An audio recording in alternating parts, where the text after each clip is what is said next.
Hi guys, welcome back to another video. It's Lilyogini here. This is my first video since I gave birth to my baby. That's exactly 2 weeks and a day ago, but by the time this video is up, it will be like exactly 2 weeks and 2 days since I put to bed. And I want to talk about what it is like to give birth in a Nigerian hospital. This video is like something that I really wanted to do because it's before I gave birth to my daughter, I had been on the internet here. I had been on YouTube here and Google searching articles and videos that I could, watch concerning giving birth in a Nigerian hospital, especially the government-owned hospital, and I didn't see a lot of these videos, so I came across. So I only saw that of CCME and the editorial talking about what it is like, giving their experience, giving birth, in Nigeria. So that's why, like, okay, I am going to make a video of this nature. So before we go further into the video, guys, sorry, the baby is changing her diapers. My sister is helping me out with that. It's been difficult making video, guys, sorry about that. So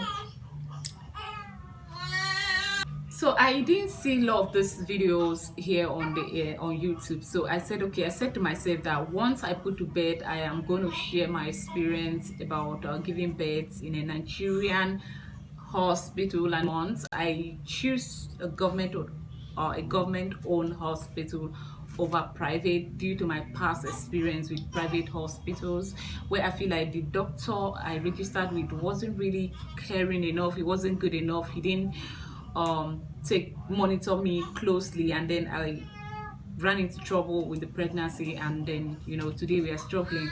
So I didn't want to have anything to do with a private hospital again, so I needed a government-owned hospital that it's really well equipped. Yes, so sorry guys, I had to breastfeed the baby and I have to do this video now. I have been struggling to do this video. It is well.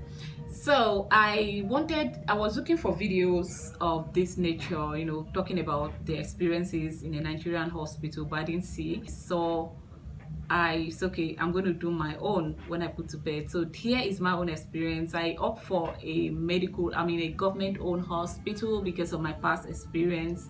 Like I said, I didn't just want to go to any just hospital. I went to Federal Medical Center. If you're familiar with Federal Medical Center, you know that they have a lot of there is a well-equipped hospital with all kinds of doctors and then all kinds of equipment and all kinds of clinic in the hospital. So I wanted something like that, so that in case the need for anything arise, I will not have to be rushed from hospital to another. So that was why. And then here is my experience. Their registration is not much. I'm not going to go into those details, but their registration is not that much. And then when you're coming for each visit, there's a particular amount of money that you're supposed to come with, each visit. And then when it's time to put to bed, when you're close to giving birth, maybe it's C-section or normal delivery, the doctor they will always tell you to go and donate blood, a pan of blood or more, depending on the issue. If there are no issues, if you are not high risk, they will tell you to donate a pan of blood. If you are high risk, I don't know. So in my case, I was not high risk, so I was asked to donate a pan of blood, which I didn't have a donor because I live in Asaba all alone. I couldn't bring my younger sister to get her to do that for me, so I just decided to okay, I paid for it. Normally they don't accept payments, they don't accept payments for it, but I pleaded with them. I explained to them that I'm all alone, I don't have anybody around here, so they agreed. They collected cash and then I got the pan of blood ready and I was given a receipt. And another thing again that happened is that in my case, I because I've had a cesarean section before. I've had a cesarean section before. The doctor told me that if I don't go into labor on my own, naturally on my own, if I don't go into labor on my own, they were going to, sorry, I had to keep checking the baby. I don't even know how this video is right now. If I don't go into labor on my own, they will have to operate on me again to like have a C-section and get the baby out. But if I can go into labor before 41 weeks, he will be glad. He monitored me closely from day one because I was very open about my history.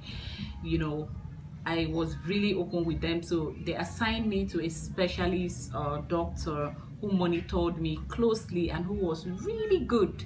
You know, he didn't take any chances. If there was any issue that he feel like I should, you know, if he's bothered about something, he asked me to go for a scan. I had a series of blood tests that I had done before the baby came. Once I turned 36 weeks, he was really happy. He said if I go into labor any moment from that time, he was cool that we have no issues anymore. So he was really wishing that I go into labor on my own before 41 weeks. So when I asked him about induction, and he said they were never going to induce me because I have had a C-section. So if I cannot go into normal labor on my own, I asked him about epidural. He was a bit diplomatic about it. He didn't really open up to me about epidural. So I was hopeful that, you know, he told me that they don't really give epidural like that or that, but there are other form of pain relief that they give to women who are in labor. Epidural only come in when the woman is intolerant to pain, you get? So I was hopeful that something will be given to me on that day. So when the labor happened finally, you know, when I started having contractions and I called the hospital, they asked me to come, and then when I got there, they checked me and asked me to call someone to bring my things. And then I wanted to run away, to be honest with you guys. I wanted to run away from the hospital because I heard two women screaming, "Call my husband, oh, call my husband, my pastor." They were calling God of their pastors, and they were calling their mothers, their fathers, their husbands. They were screaming on top of their voices. So I got scared. I wanted to run away. So I got home, you know. When I told them I was going to pick my things and come back, I wasn't going to go back that day. I said I was going to stay home until whatever. You know, I was running away. So when I got home and then I ate food, I took my bath, and then took my bath, and I was ready to catch up with my favorite TV program when the contraction became so intense that I couldn't bear.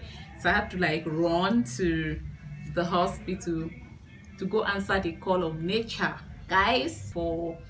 I got to the hospital around 8 o'clock in the evening, like PM, and then I had the baby at about at exactly 3:54. So my labor lasted for a period of 9 hours. What really happened is this: you know, when I got into the hospital and they checked me, they said, okay, take off your dress and put on a wrapper, tie a wrapper on your chest or something. This is what I deal with. So I'll be looking down as I talk to you, okay, so I can check her and see to make sure she's doing okay. So I was told that I should take off my dress and tie a wrapper on my chest, that the labor has officially begun.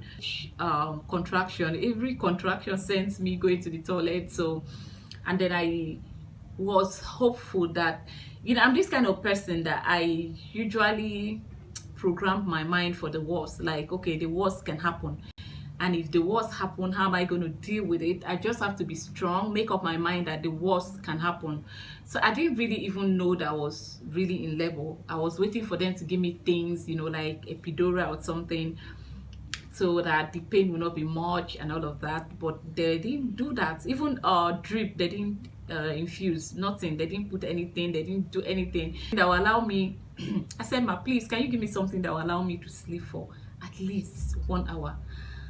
I'm in pain, and the pain just won't let me sleep, and I want to sleep. She started laughing. She said, you are officially in labor. There's nothing like sleeping. You are in labor, you are officially in labor, and then in labor you do not sleep. I said, hey. So she said, go and lie down, let me check you. I went to lie down. She checked me. She said, okay, you are doing well, you are progressing, don't worry.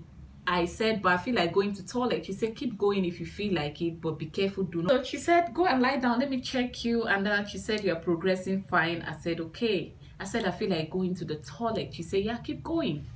And then that's good, your level is doing fine, you're progressing. And then so at about I was still waiting all this while. I said, hopefully these people will give me epidural before the pushing aspect of this thing, because I heard that pushing is the height of it. That was what they told me, people said.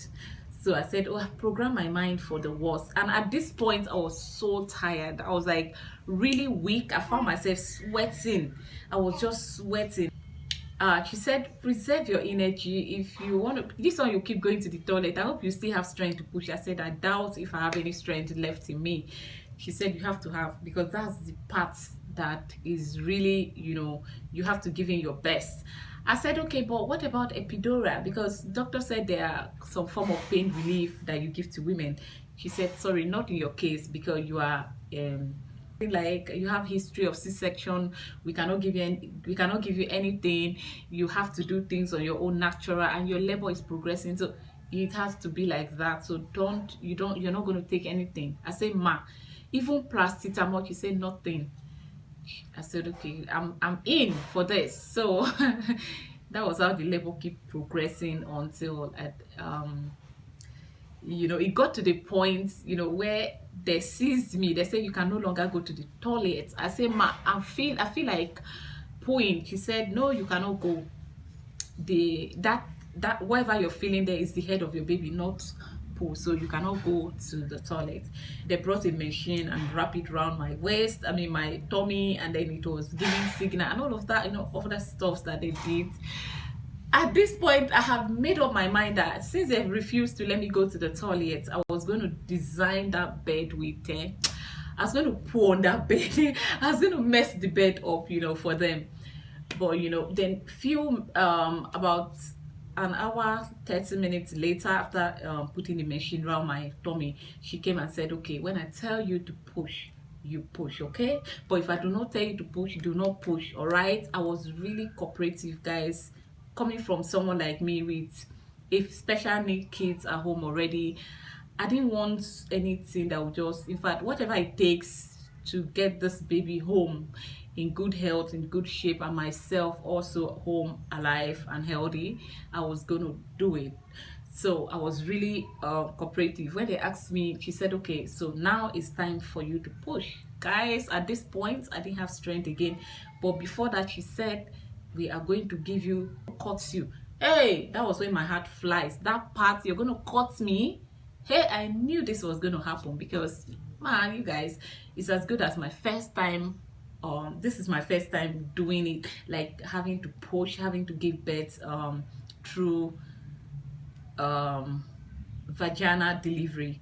So I wasn't really surprised, and I know that I've been, you know, guys, long story for another day. I said, God, you're going to cut me? She said, don't be afraid. That before I knew it, she has already given a cut. I said, that episiotomy, how was I going to deal with that? Guys, it came, and then she now said, oh yeah, push when I tell you to push. Hey, I did the first one 3 times, nothing happened. She went and sit down and said, okay, when you feel like it, call me, okay? I said, okay. When I felt like it pushing, I called her. No, midwife, please come on. Nurse, please come on. She will run down. She will, you know, come in, and then she tells me what to do. I pushed again. This time she didn't go again. She stayed there. She said, when I tell you to push, when you feel like pushing, just let me know. Don't do it without letting me know. I said, okay. I said, I feel like pushing. She's okay. I did the third one. That was it. The head of the baby came out. She said, please push this one with everything you got, okay? Push your baby out, please. That was it. I pushed. Hey, I had the cry of the baby, and I said, thank you, Jesus. You know, they showed me the baby.